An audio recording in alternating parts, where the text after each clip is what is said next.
Welcome to the Retail Insider video interview series. I'm your host, Craig Patterson, and we're joined here today with a special guest. This is Martin Moriarty. He's Senior Vice President at Marcus Millichap out in Vancouver. Thank you so much, Martin, for joining us today. Always a pleasure. Thanks, Craig. Let's talk a little bit about retail in Vancouver. You do all kinds of work there. You and Mario Negris at Marcus and Millichap are among the top brokers, not only in the country, but I would say certainly in the Vancouver market as well. How are you seeing retail leasing in Vancouver generally from your standpoint and what you've been doing with work so far? Well, thank you for the kind words. We try to be very strong brokers in the marketplace, so I appreciate those words. But overall, the market's very strong. Retail fundamentals in Vancouver, as you and most of your subscribers will know, has been strong for a fair time now. The market, we saw a fairly robust response probably from 18 months ago, coming out of the pandemic, and it hasn't really slowed. So we're very fortunate in Vancouver in comparison to other markets, even though I know Canada overall is performing really well. But Vancouver and our downtown and the urban nodes have been thriving. So we have at least a lot of space.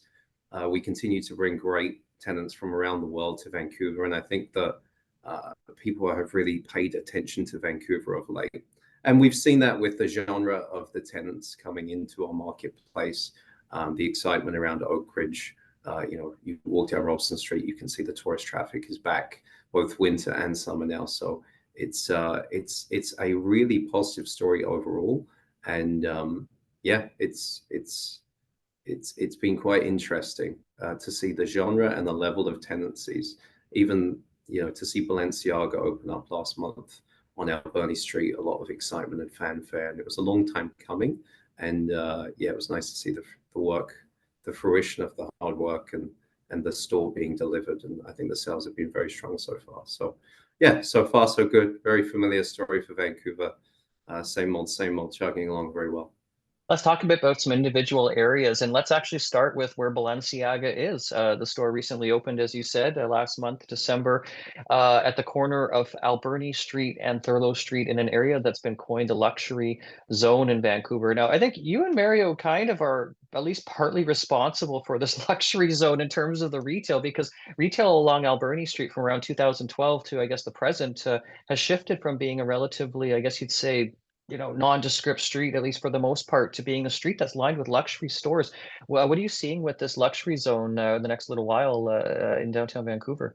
Yeah, it's amazing. I can't claim to take the credit for it, and it's a lot of hard work. And what's nice there is we have a collection of landlords that really see the long-term future of where that marketplace has been going and continues to go. Mario has been unbelievable with his work on it. I think when I first moved here 12 years ago, it was anchored by a 7-Eleven on the corner and a smattering of very strange tendencies. But over the course of a 10-year timeline, amazing to see what's happened with all sorts of world-class brands fighting over spaces at points. And I think that the Balenciaga, the fact that the deal was done during COVID, the fact that they expanded and make the store actually larger shows you the excitement around the Vancouver marketplace. So we're working hard to try and drag further retail down on the 1100 block. So that would be the block that's bound effectively from Thurlow to Butte, which currently has Fab, Rolex, and some other retailers on it. And there's a lot of excitement about it. Obviously opening up 17,000 square feet on the second floor of the 1100 block, which will bring great traffic. On the 1000 block, which is the block between Burrard and Thurlow, we have a lot of tenants that obviously are world class and not looking to go anywhere. The one vacancy we got back being in Brooks Brothers, we have had an extreme amount of interest on, and it's a case of finding the right tenant or the right tenants to select for the street.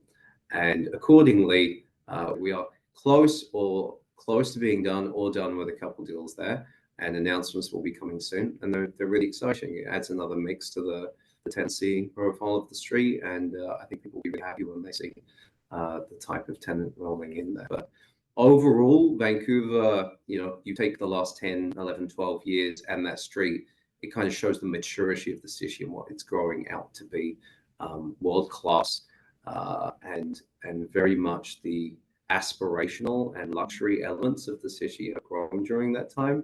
Alberni Street is a kind of personification of that. And nearby Robson Street has seen some new tenants. I don't know if Esprit is open yet, but I think you guys were involved in that deal as well, the first one in Canada. Yeah, really exciting. So Esprit it's not open. I believe there's a permit. It's the typical story of the Vancouver permit, which can be very painful. I won't go into that because that's a whole different podcast. But the Robson Street market dynamics have been fantastic. And I think that pre-COVID, we had seen some challenges. COVID obviously brought its challenges, but outside of COVID, I don't think it's ever been stronger. I think that between my 11, 12 years here, Mario, despite being so young, has been doing this for a long time. And between the two of us, we've probably never seen such demand on Robson Street, which is really great. From a retail barometer, that would be the one, the mainstream true retail street of Vancouver, and kind of famous bellwether of Vancouver. And yeah, we've seen a number of new tenancies roll in, great tenancies, a number of tenants wanting to roll in, and just very, very, very little vacancy. And if there is vacancy, there's often a story behind it, whether it's a redevelopment angle or demolition clauses, relocation clauses. Sometimes there's a bit of a story as to why there's vacancy, but in the current context right now, very, very little vacancy. So it's actually hard for us to find space for tenants on Robson Street, which is a different challenge for us to have in comparison to what we had maybe 5 years ago. Very, very interesting. Let's talk about Granville Street as well. As Nordstrom is currently vacant. Nordstrom was located, basically it occupied an entire city block from, what was it, Robson, Granville, West Georgia, and Howe Street. I'm just going by memory, but I think I'm right. That's obviously created a bit of a hole downtown. We know some stuff is coming. There's also been some news that is unconfirmed and released. But tell me a little bit about the node around Granville Robson. We're seeing the Rec Room coming in. I think Ricardo's Candy Corner recently opened near Nordstrom as well. There's some buzz happening around there. Yeah, 100%. I think that as we look at the markets, like, Alberni, Robson, they're very, very tight on space. So the one where there is opportunity is Granville Street. And, the one negative story in retail across Canada over the past year has been Nordstrom. And from a local context, the Vancouver store here, great performer. I think that they've been Cadillac Fairview as the owners of Pacific Centre are not concerned. I know there has been a number of unconfirmed reports among social media of certain tenancies coming in. I think it's a case of them having so much demand that it's which one they pick. And that kind of speaks testament to the marketplace. If you're looking for bigger box retail, obviously that's kind of where you're going. We have some exciting space coming up on the 800 block, which is kind of diagonal to the Nordstrom space that was slated for office. But we may be able to work on long-term retail deals, which will be great. As part of the Nordstrom repositioning, we'll be able to work on that. Obviously, Rec Room opening up this year is another incredibly, to plant 50,000 square feet of entertainment space into a block that historically has had that vacancy will really help. It kind of, provides a bookmark to what had just been a large vacancy on the street. So I think the overall theme on Granville is really, really strong. We're working on two big flagship deals on Granville right now, close to the Nordstrom space. Again, this should be announced very soon and will be really exciting. And again, it's in the realm of the mainstream. So this will be highly populated, highly busy, consumer-focused retail, which is what we got really excited about. So it will draw a lot of people. And between those deals, Nordstrom and Rec Room, I think the future is really, really bright for Granville Street. That would be the one to watch, I think, in the next 12, 24 months for announcements, obviously incoming tenancies and openings. Amazing, amazing. Let's talk about Oakridge Park. This is the, reconstruction, the repositioning of the old Oakridge Centre. at 41st and Cambie Street on the west side of Vancouver. Now, Quadrill's partnered to create this retail. Well, it's a mixed-use development, residential, all kinds of stuff, but we'll obviously focus on the retail. Retail shopping center opening sometime in 2025. I don't know if you have any updates. We'll be going into ICSC next week, asking when roughly it'll open. But tell me, what are you thinking so far of Oakridge Park and its retail opportunities? It's amazing. It's amazing. I'm so excited to see the end product. I live nearby. As a consumer, I am very excited. I think the design is beautiful. Quadrill and Westbank have done an incredible job in terms of the merchandising mix. I'm sure you've seen some of the plans and some of the upcoming tenancies. Again, I'll be careful not to say anything because, you know, with Quadrill and Quadrill and Westbank, I'm sure they want to make their own announcements, but everybody knows Time Market has a very large presence there, the largest in North America, so that's hugely exciting. But with what they've been able to curate from a luxury mix, I think it's fantastic.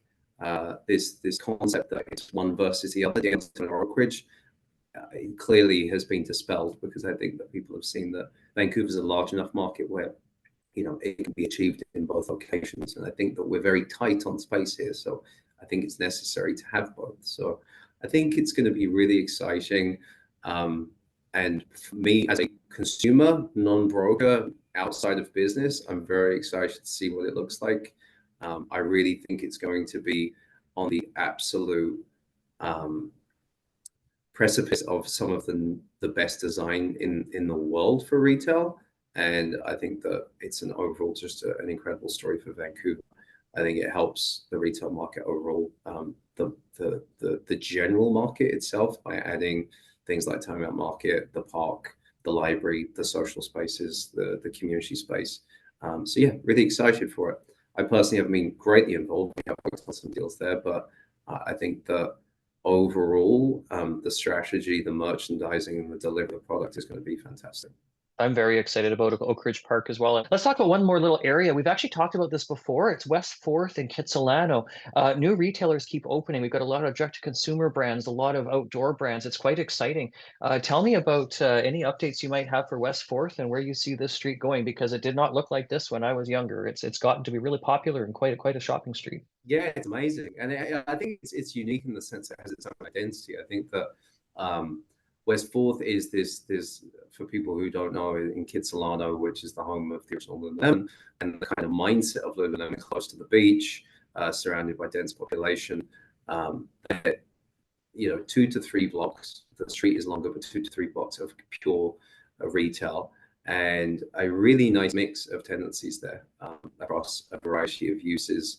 From what you've seen, Craig, obviously you've seen a large amount of tenancies roll in the past, I'd say 1 to 2 to 3 years, whether that's Missouri or Peak Performance or Arc'teryx or Adidas Sterix, which is a different story. But then we have really no space left there.